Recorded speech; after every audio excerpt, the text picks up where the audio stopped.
Today's gospel reading is the familiar story of the Good Samaritan.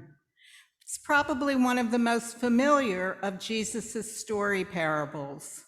We have all heard it before multiple times. I have preached on it before multiple times. The term Samaritan has even become synonymous with someone who helps others, especially those in need.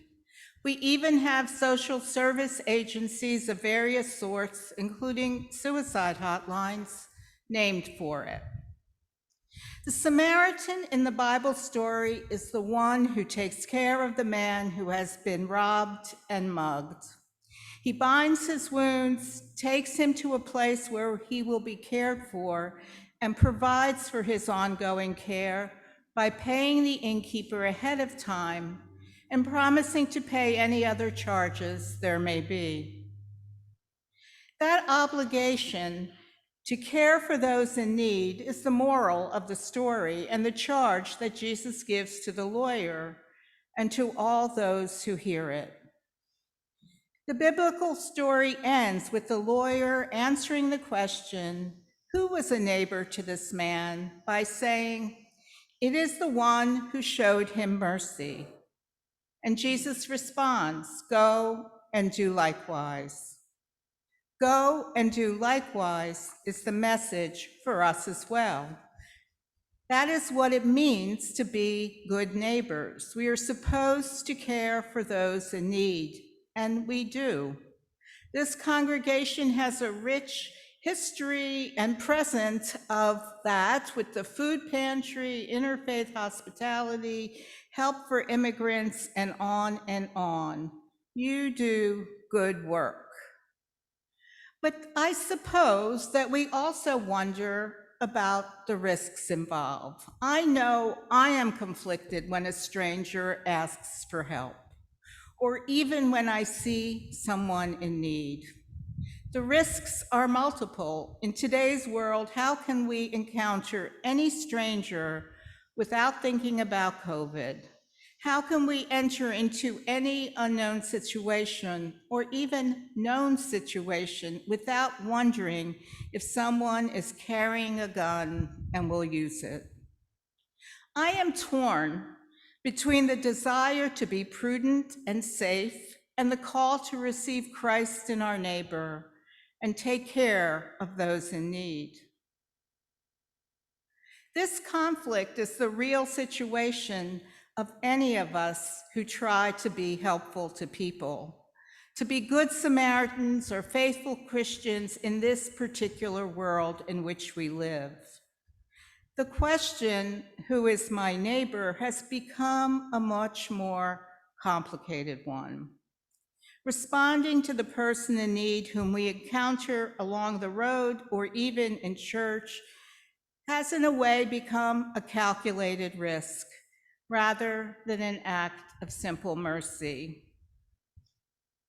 I'm sure we've all heard the stories of muggers and thieves disguised as helpless women, or people posing as helpers in order to gain access to the elderly. We are given so much information about scams and how to recognize them. And one scam is more insidious than the next. And then there's the dilemma of what to do if you see someone lying on the street hurt. There's the risk of getting sick or injured yourself, and there's always the risk of litigation. Even doctors are afraid to be good Samaritans because of that risk.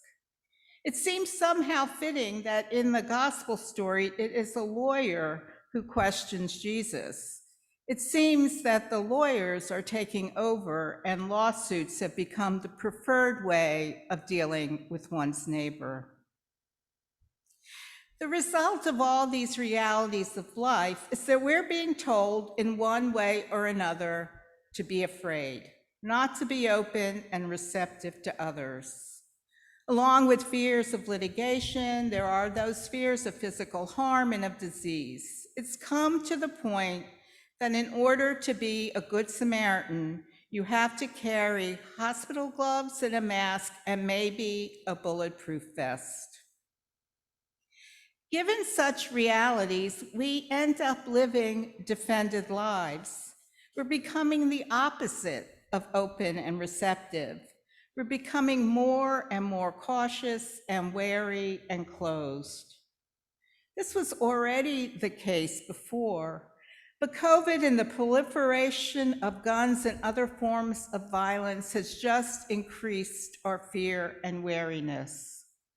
The random nature of such actions adds to that fear. So the question, and who is my neighbor, has indeed become a very complex and complicated one. If we take it beyond the arena of our own lives and move it to the level of society and of the world, it becomes more complicated still. In our own country, we're groping for a sense of what it means to be one another's neighbors in the mix of cultures, classes, identity, and ethnic groups with all the differences involved. Add on to that the threat of terror that has invaded our lives. It's little wonder that we have anything to do with those we don't know. In such a world, what does it mean to be neighbors to one another, especially when neighbors, whether in the Sudan or in the Middle East or many other places, seem to be at war with one another? I could go on, but I won't. I imagine you might be feeling overwhelmed by all the complexities we face today when we ask ourselves what it means to do good to our neighbor. I know I get overwhelmed, and to be honest, I am scared and too often too defended. More often than not, I think I end up reacting more like a detective than a good neighbor, more like a risk management person than a caring Christian. We're all reaping the harvest of a society at odds, a culture of mistrust.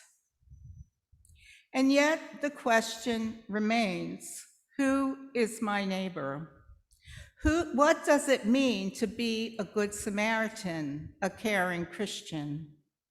Today, the answers to such questions may be as complex as the questions themselves. But at the heart and at the core, there are a couple of simple things to be said, a couple of lessons to be drawn from this old familiar tale of the Good Samaritan. The first has to do with how we name and define the person in need. Do we think of that person as other, as not like us? Or do we see us as sharing a common humanity? In the story, the priest and the Levite, those with status in that society, did not stop. They saw this man lying wounded as different from them. The story reads that they passed by on the other side. They understood themselves as on that other side, perhaps as better or superior, as above getting involved or getting dirty. The man who stopped and helped was a Samaritan, someone who had no status in that society, who was considered himself an outsider. This man stopped. Why? Perhaps because he knew what it was like to be in need, to be dismissed and uncared for. This man, himself treated as different as an outsider, did not do the same to this stranger. So if we are going to understand fully who our neighbor is, a place for us to begin is to stop treating people we don't know or understand or appreciate as all that different from us.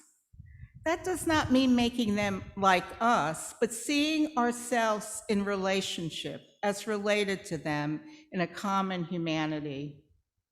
This may sound abstract or vague, but let me give you an example. Years ago, during the AIDS epidemic, our church, the National Episcopal Church, adopted a slogan for its AIDS program.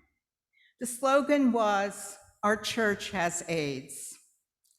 The first time I heard that slogan, it startled me, but then I realized how profound it was. AIDS was something we were all dealing with. We were all part of it. It was not something that just affected other people. Our church has AIDS meant that we cared about those with AIDS as part of us, not as distant strangers. Such an attitude of inclusion and of identification is not an easy way to live. Because so much in our society works against it, we need to practice such behavior, to work actively to develop it. We need to adopt more slogans such as our church has famine, our church has poverty, our church has prejudice, our church allows violence, etc. And we can't stop at slogans. We then have to begin to do something about those issues.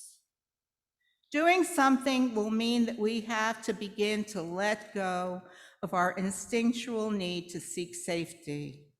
We'll need to practice taking more risks, but risks that are careful of ourselves and of others.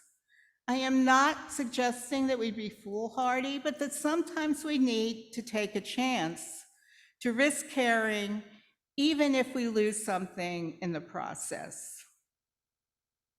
I once heard a story about the Quaker community in Canterbury, New Hampshire, that I have never forgotten. One summer, the members of the community realized that neighbors were raiding their garden, and the Shakers were losing a lot of their produce. So the next summer, rather than building a tall fence to protect their garden or setting up a guard station, they planted extra. They figured the neighbors were stealing the food because they needed it. The Shakers decided to provide for themselves and for their neighbors, to practice generosity. When it comes to our neighbors, we need to figure out when to build fences and when to plant more, when to protect ourselves and when to extend ourselves. Maybe in the end, what will help us take risks, to see ourselves in solidarity with one another, is to recall again and again what it means to be faithful, and to recall God's promise that is inherent in faithfulness. The epistle reading for today speaks of fruitfulness, of bearing fruit.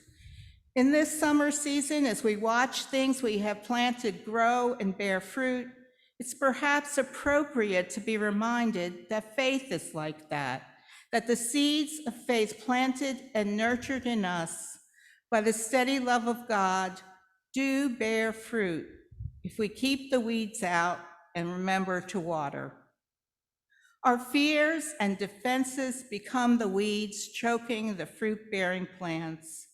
The lack of genuine care and concern in our world is like a drought. But there is water enough and nutrients enough in the soil of our faith. God is ever faithful to us if we but pay attention to the work of the garden. Ultimately, it is that promise of faithfulness that is more true and more enduring than fears and threats, wars and plagues. It is that promise that enables us to be neighbor to one another and to all in need. Amen.